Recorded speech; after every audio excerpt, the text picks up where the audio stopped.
گڑھا کھودنے کے لیے کدال اٹھائی، بیوی سے نظر بچا کر بچی کی انگلی پکڑی. بچی تو بڑی خوش تھی کہ آج مجھے میرا ابو مل گیا. انگلی پکڑ کر بچی کی جنگل کی طرف چلا گیا. سورج آگ برسا رہا تھا.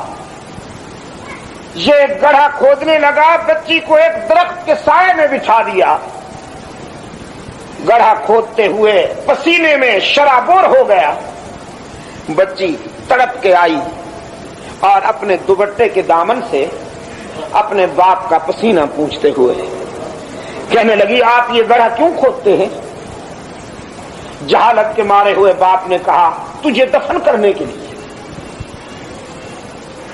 یہ غیر فطری اور غیر انسانی جواب سن کر بچی سہم گئی اور کہنے لگی، مجھے آپ دفن کریں گے کیوں؟